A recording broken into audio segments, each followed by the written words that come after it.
Thanks for plugging in to Rethinking the Dollar.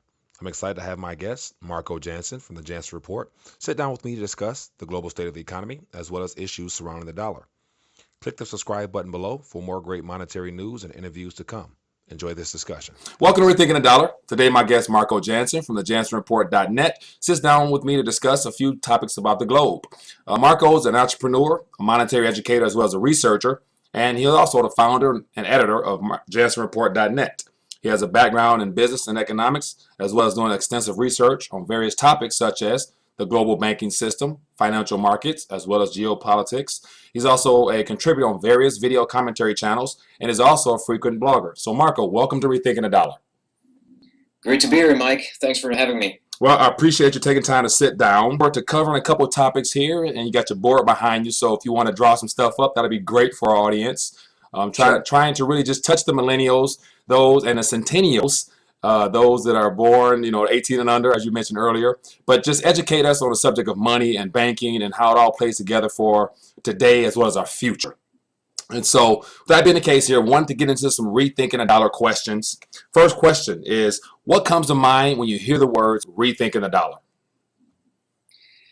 What comes to mind? Well, I guess it's a very important topic right now because the dollar has been the global reserve currency, the world reserve currency for quite a while now, since Bretton Woods 1944.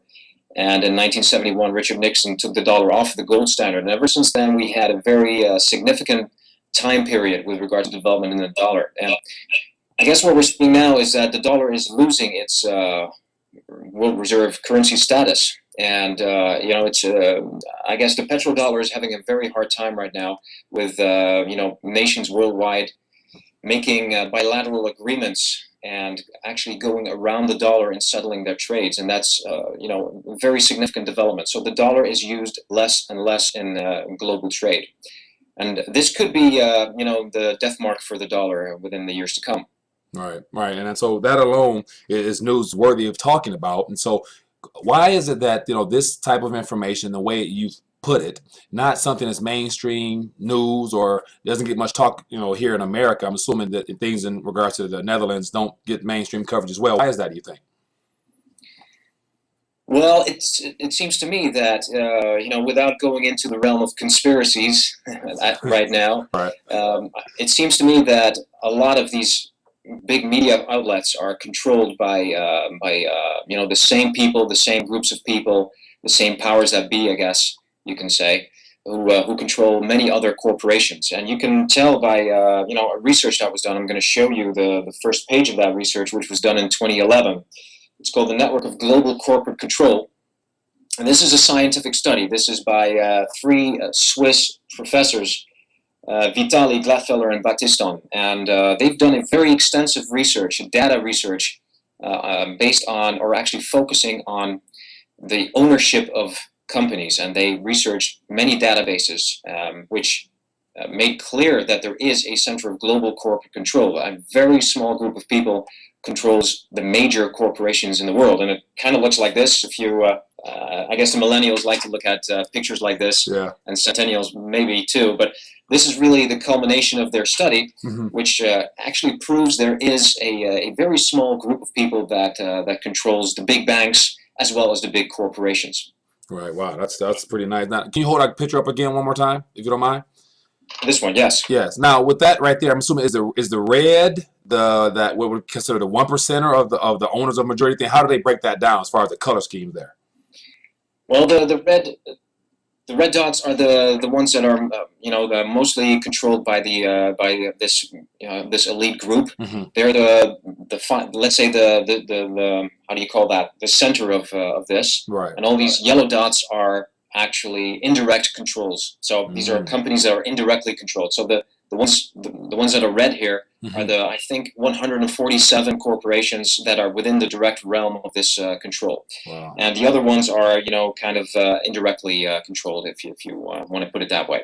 Of course, it's a very detailed study, so without going into the nitty-gritty of this, Right. because that's a study in itself, Right. I think this is the best possible way to describe it briefly. Right. So basically, just to make it even simpler than that, is just everything's controlled by a small few, in a sense. Pretty much, and it includes the big media companies, actually, such as Associated Press. Right. and Reuters. So, if you look at that from that perspective, I think it's kind of clear why a lot of things don't reach the media, the big media, and that's why we see a lot of alternative media channels, people doing their own research, popping up on the internet and talking about facts that are truly out there, but that we will never see on the mainstream news. Although I must say I've been seeing some more activity on mainstream media as well when it comes to exposing the banking scandals lately. There's been coverage of rigging markets, et cetera, because it was so obvious that you can't go around that. When big banks are fined billions of dollars, this is huge news. So this comes out in the mainstream news, and the funny thing is, I think, and it's kind of scary as well, is that people are not outraged by the fact that no banker is being jailed. Right. I mean, these are heinous crimes. It involves scamming people out of their dollars. When it comes to rethinking the dollar, right. People are losing their wealth to these schemes. In fact, we can call them scams. Right. And nobody is going to jail for that. In fact, these banks can settle their disputes often outside of the courts by paying a couple billion, and the profits that they made, will never return in the pockets of the citizens. So that's a major point to consider. And again, I'm confused as to why a lot of people don't mind or don't seem to mind. Right. Wow. Now, if you could sum up, I guess, the global state of the economy address in a few words, what are some words that you would describe where we're at globally as far as our economy?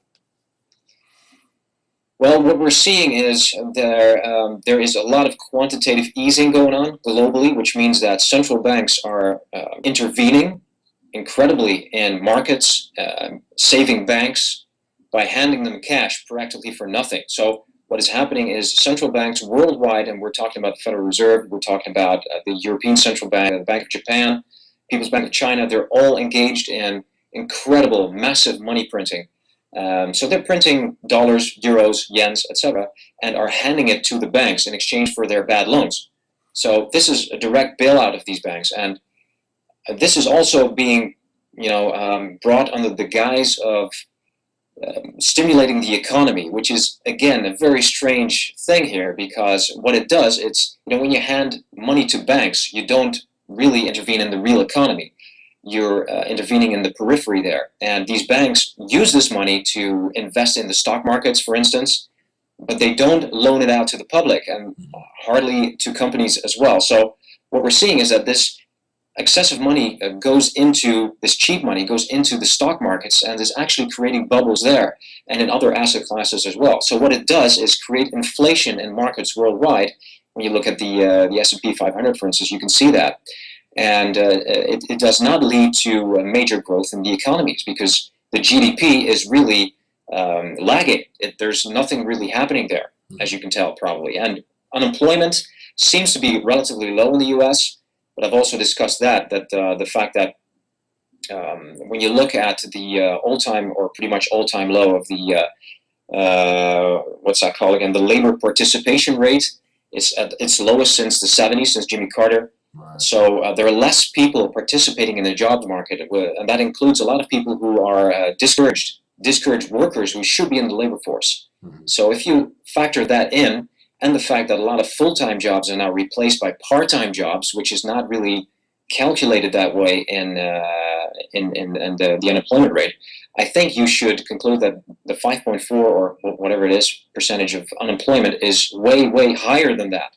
So the numbers are kind of fabricated. They don't seem to reflect the reality out there. So a lot of people still are fooled by these statistics. All right. Now, here in America especially, I'm not sure about where you're at in the Netherlands, but yet the savings rates, for the most part, are down. Disposable income is, for the most part, for families are down. Cost of living is going through the roof. And so credit, easy money, being that we're in a near zero interest rate policy here in America, I want you to also chime in on where you guys are at in the Netherlands, but yet here, the idea of credit is just, is a form of income for a lot of people here. And so I wanted to touch on the word usury and how that applies into credit and to the central planning in general. So give me a little bit of what's going on in the Netherlands, and then give us your outside perspective here of us in the U.S. dealing with credit and usury and things like that. And what is that exactly? Sure. Sure, sure. Well, as the Netherlands, we're part of the European Union and part of the Eurozone. And a very significant thing that's going on right now, of course, is the situation in Greece. And I've done a couple of reports on Greece when it comes to usury and how usury actually leads to more debt that's forced on the people, because debt begets debt, especially if you apply an interest rate to debt. And this is what the IMF, for instance, also does when they're trying to bail out Greece. What they're actually doing is bailing out the banking system. And this is really at the center of this. What we're seeing across the board, and also in the US, is that central banks and other banking institutions are solely there for the financial institutions, to save them. And what they do is to, when you look at Greece, to try and save a country, they loan them money at an interest. And the IMF is not cheap. They charge an interest of about 3.6%, which is more debt that is supposed to be repaid by the people. And this money goes to the creditors of Greece, much of which is the banking system. So banks are bailed out. They're bailed out for the fact that they have loans outstanding to Greece that might not be repaid. But through this mechanism, these banks get their money back, and the people suffer because they have to pay for all these debts plus the interest, which is, again, new debt through taxation and austerity. And that's what we're seeing, being forced upon the people in Greece. And these things are going to be coming to the rest of Europe as well, is my expectation, if we continue with this current financial system, because the debts across the board, including the US, of course, continue to grow. Again, debt begets more debt because of usury, because of interest that is being charged by the banking system. Right. Now, I saw, I guess, an article earlier today that part of the potential bailout package that they're proposing, they're looking to, I guess, have the interest or the payments come from the pensions in Greece. And so immediately when they attach the word pensions with bailout package as a part of the negotiation there, I guess it came back immediately as a no. Now, with the austerity aspect, I mean, clearly the cost of living is through the roof there. People are pulling their money out of the banking system at alarming rates there. So they're receiving aid to keep the system going there. I mean, with your opinion, how much time can they continue to play these games of potential bailout, which is basically just loaning more money to a country that's already broke? I mean, how long can they keep this going on, you think? Not for very long, because what we're seeing now is there seems to be a breakthrough in the negotiations between the EU and Greece. And, well, if you look at the rate, the alarming rate, what you're saying as well, at which money is pulled out of the banking system, it goes through the roof to such an extent that the banks don't even have the cash anymore, and the European Central Bank is chipping in to provide them with the paper money that comes out of the ATMs. So the cash is not there, and the only thing that they can do is to borrow more from the ECB. And the ECB has said, yes, we're going to print that cash for a while to come, but we can't do this into oblivion. So there has to be a solution in the short term, and that's what they're negotiating right now. And I think there's still a small gap when it comes, to the pensions. I guess Tsipras, of course, doesn't want his people to suffer more, and I guess he said something like, "My wife is going to divorce me if I give in to the EU on that matter." But I don't know. It seems to me that you will have to give in at least to a certain extent. Yeah. Now we're talking about money, taking money out of the bank, how they're basically just, it's getting, I saw some pictures about the ATM machines. There are just long lines of people trying to get out whatever they can just to, have something in case things go under. So they're obviously aware of some things and preparing. Now, here in America, the whole idea of bank bail-ins, bank runs, things like that is, pretty much foreign for, the Millennials, Centennials, because we've never had a bank run or bank holiday or any of those bank type of things that go down. Now, can you explain to people how, the idea of money, deposits, it's not necessarily money. What exactly is deposits and your personal savings account and things like that, in a global scheme of things? Well, it's interesting, but what I learned in school is that the banking system, can only create money to a certain extent based on deposits. So it's the money that we make off of our labor. And in fact, it's the other way around. The banking system can create money out of nothing, and they literally thin air, because they type numbers into a computer. And this is what happens when we look at credit. When credit enters the economy as money, or money enters the economy as credit, depending on which way you look at it. So if people go to a bank because they want a mortgage to buy a home, then and the bank approves, then what they do is just type those numbers in a computer. They create new credit out of thin air, and this is then deposited somewhere, or paid to the previous owner of the home, the one who's selling. So this is the way that new money is created. And in fact, it's not true money in the old sense of the word, in the ancient sense of the word. It's just numbers that are conjured up of thin air. Mm-hmm. And people will have to work for the rest of their lives to repay those loans, those mortgages, plus interest. And what happens over time, when you look at the entire time span of, let's say, 30 years of a mortgage, what happens actually is that you pay your home twice, and sometimes 3 times, depending on of course, the interest rate and at what level it will be.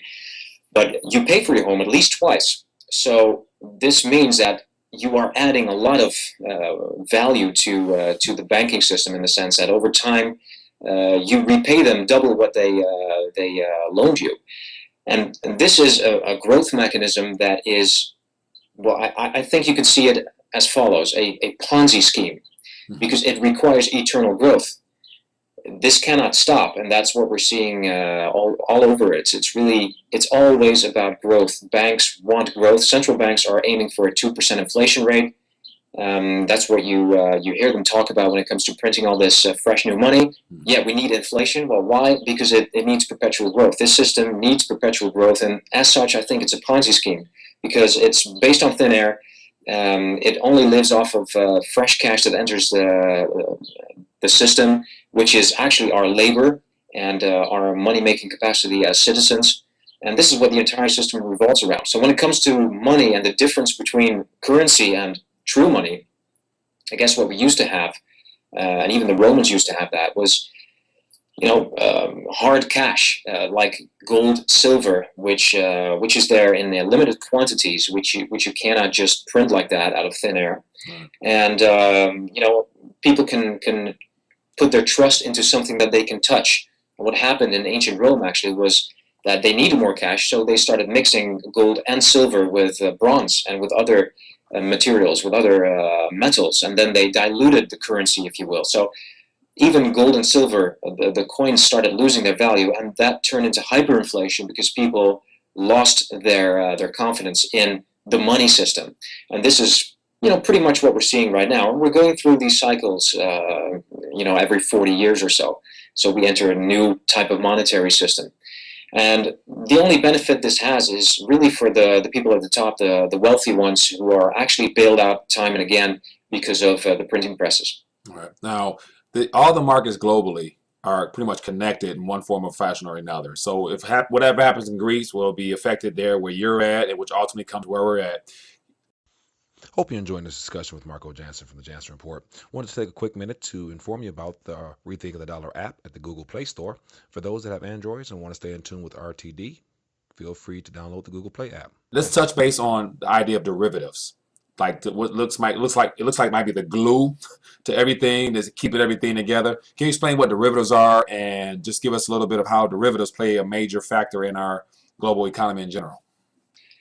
Yeah, what a lot of people don't seem to grasp is the sheer size of these so-called products. And derivatives are actually, well, could be futures, swaps, such as currency swaps, credit default swaps, and what have you. And these are products that were created by the banking system to make more money, basically. And even in the Netherlands, we've had some examples of schools actually making huge losses because of derivative fraud, and they were sold derivatives products, to hedge themselves against the risk of an interest rate rise, for instance. So what you can do is limit the risk of an interest rate hike or rise, if you will, by creating some type of insurance. And that's what some schools did. And actually, there was a big school, I guess it was a college, that had to cancel their project, their big remodeling project for their campus, I guess it was. And that really exposed the fraud of the derivatives, because it actually gave them a huge loss on that project, because they had to repay part of that derivatives product. And these are constructs that have become huge over time, and banks rely a lot on these derivatives when it comes to their financial position. So there are two ways to look at this, and if you look at the sheer size of, for instance, over-the-counter derivatives, these are derivatives that are measured, that are visible, that are actually published by the Bank for International Settlements, which is, I guess you could call it the central bank of all central banks in the world, pretty much. It's based in Switzerland. The Bank for International Settlements releases reports on the global monetary system, global financial system, including, for instance, derivatives. And they report that the current over-the-counter derivatives outstanding are around 630 trillion, I guess. So 630 trillion US dollars worth of outstanding derivatives. Yeah. And this is like 10 times the size of the global economy. So if you look at what the entire world can produce in 1 year, we're looking at 75 trillion or so. And this is almost 10 times as large. Yeah. Now, there's another way to look at this, and what some critics of this, this way of looking at it say is that they say, well, these are all derivatives have counterparties, so you should really factor in those counterparties, and you should look at the netted value of outstanding derivatives, and when you look at the risk of them. I don't quite agree, because even Warren Buffett had a big problem winding down the derivatives portfolio of the company that he bought around the change of the millennium, I guess. And he wrote an official letter to his shareholders and saying, well, we're going to have to incur a big loss here of millions because we're unable to unwind the derivatives portfolio. And this, even if a big trader such as, a big investor such as Warren Buffett cannot unwind these derivatives, and what happens if some of these counterparties start falling over, start tipping over? Can they unwind them quickly enough to be able to settle for the differences and then minimize the risk? I don't think so. I think a lot of incidents in recent history have shown that this is a huge bubble, that if it starts to tip over, that we're going to have an incredible problem, at least within the banking system and with a lot of parties that are dependent on these derivatives. All right. Now let's touch base on the whole rethinking the dollar aspect. Like, there's a lot of things happening out east. You mentioned earlier the currency swaps, and there's it looks like the push to make the renminbi the next, I guess, global reserve currency. And so, what are your thoughts? And are you in the camp of being able to try to put together a time frame of events that might or could take place that could really bring in this new reserve currency, or will we actually have a recurrency? Or what are your thoughts? Well, I've been following this. I guess there are two scenarios. One is the covert one. That could be the one where the renminbi becomes the new world reserve currency. And if you look at what China has been doing, they've been stockpiling gold. They've been using the printing presses to prop up their economy and to make it look like they're doing very well. But there are some indicators that show that this is complete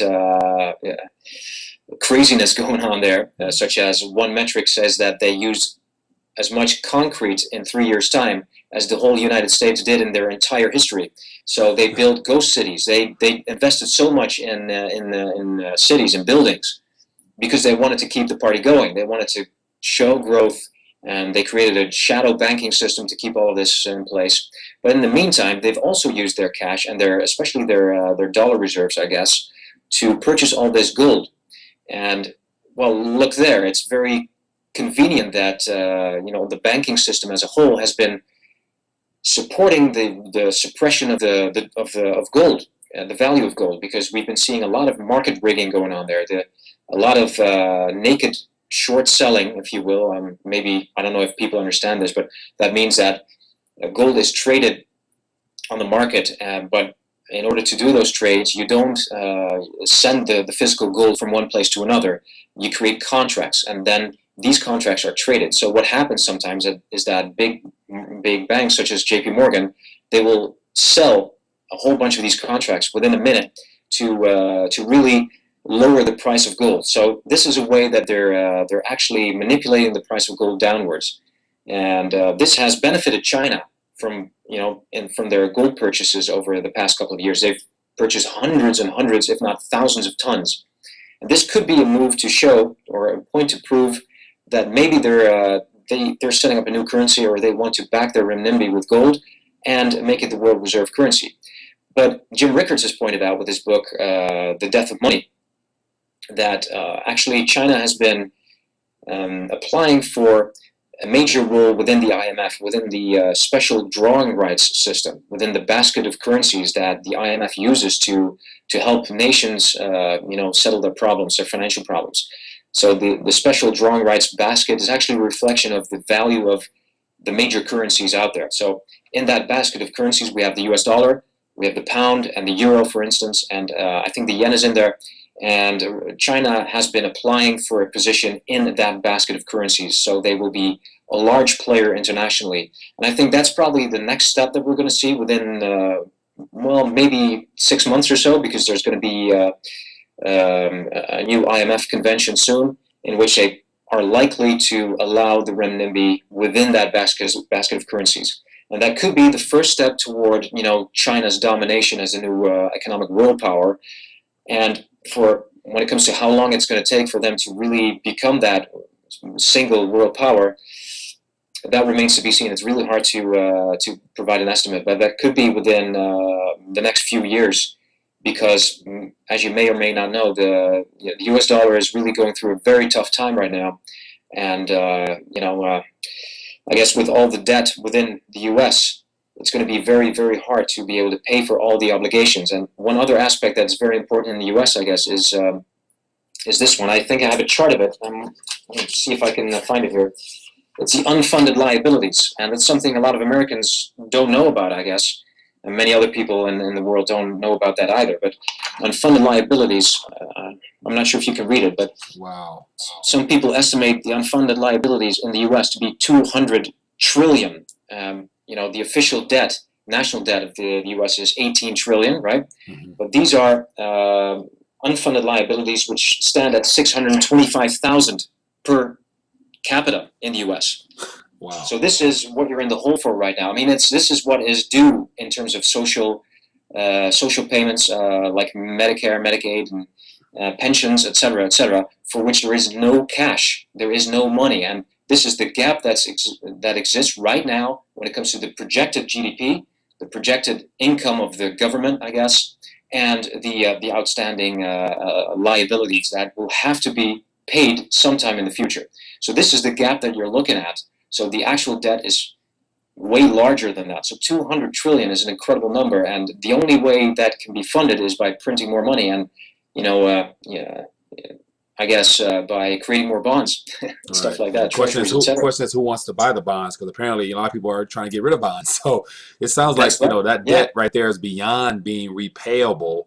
And so Yes. what happened to all those dollars that were in the reserves of those countries that are now, probably scooting those over and bringing in renminbi along to go along with that? What happened to those dollars? Are you in the hyperinflation territory, or what are your thoughts as far as all those dollars, trying to make their way back home? Yeah. I think once these dollars are sent back to the U.S., that you will probably see a hyperinflationary scenario. I don't know what tricks the Federal Reserve has to mitigate that risk, or maybe they buy up a whole bunch of bonds for themselves by printing fresh cash. It depends on the tricks that they can still pull out of their sleeves and what people are willing to buy. So if people are buying into another charade, then this might work out for a short time. But I think ultimately it will be the death of the current dollar, because if all those dollars come flooding back to the U.S., and the U.S. have been exporting inflation, if you will, for decades now, because of their strong position as the world's reserve currency, and of course the petrodollar, meaning that all these nations have to have dollar reserves because of international trade settlements.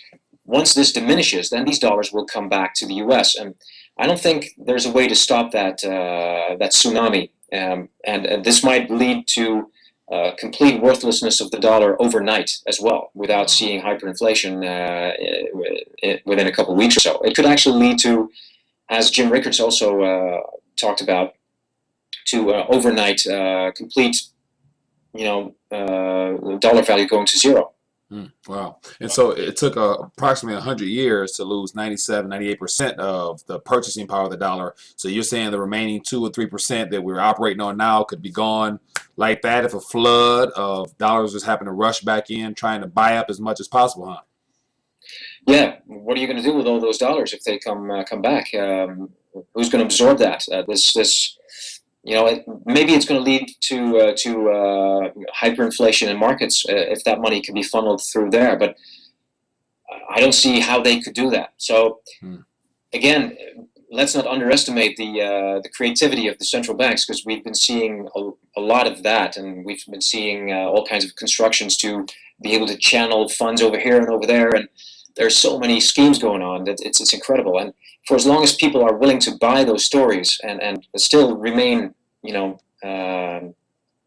trustworthy or have trust in the dollar as such, I guess this could go on for a little while. But I think, as Mike Maloney also puts it, he's been releasing a series of monetary educational tools, educational videos called "Hidden Secrets of Money." I guess he foresees the death of the dollar as well within the next few years, and there are many others out there who see the same thing currently going on. All right. Now, as we wind out towards the end here, we know the problems. You threw out a lot of strong words, collapse, the tsunami, which all paints a very grim picture of the future. Now, on the solution side, what are some things that people can begin doing now to prepare for it, take caution up? What would you tell someone, millennials, centennials? Hey, this is what's going on. This is what you need to do. You got some suggestions of what might help you along the way. Won't save you, but it'll help you. What would you say, Marco? Well, there are different things you can do, lots of things you can do, and it starts with yourself. It starts with educating yourself, taking action when it comes to your personal finance. And when it comes to personal finance, I think it's wise to, especially if you have a lot of cash in the bank, to convert some of that into physical gold and silver.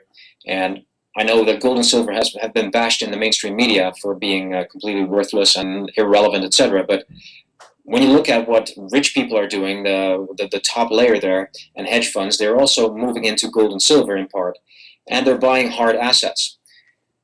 For people who do not have a lot of cash, it may be interesting to have at least some emergency food on hand for when this whole thing, should collapse.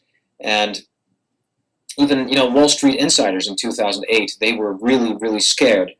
I read this book by a Dutch journalist who was invited by The Guardian, which is an English newspaper, to just come in blank, because this guy's not financial, but he came in blank into the financial sector in London, the city, and he investigated the financial sector. So he was completely clueless, but he interviewed over 200 people that work in banks in the financial sector at different levels within these within the financial sector, and most of these people said, well, in 2008 we were very, very scared. We actually called our wives or our husbands, say, well, buy all the gold and silver that you can, purchase emergency food and all the water that you can find, and get our suitcases ready because we might have to leave.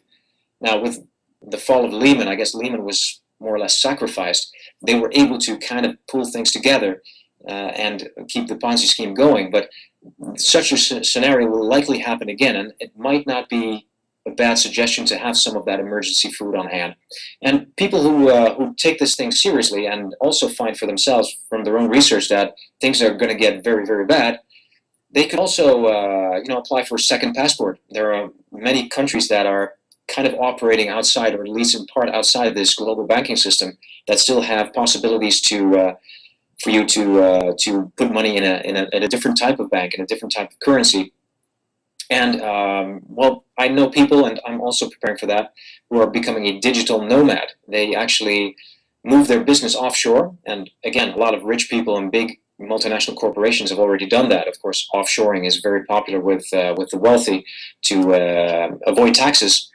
And actually, it's not too hard to do that for yourself. So if you have an online business or another type of business that can be easily moved, then it might be wise to actually go for such a construction and to move your business offshore, for instance, to the British Virgin Islands or constructions like that. And becoming a digital nomad means that if you can create a situation where you are not dependent on the rocks or the bricks in your house, and you're able to move your family outside of the country if it's necessary, this type of flexibility could be very important in the near future.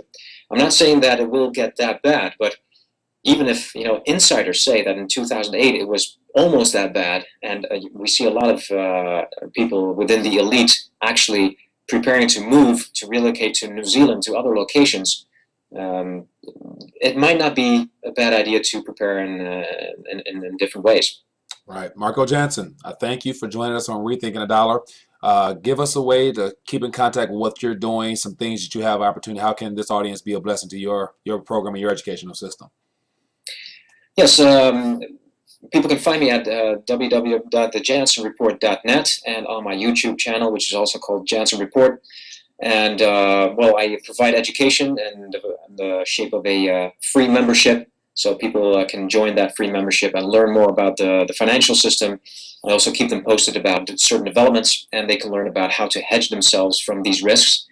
And there's also a premium level for people who really want to take it to the next level and really want to take that personal action to get out of this system and to to create more freedom in their lives.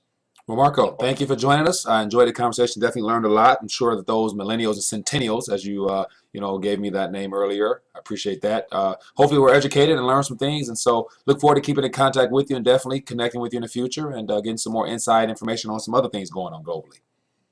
Sounds great, Mike. Thanks for having me. Appreciate it. This concludes my discussion with Marco Janssen from the Janssen Report.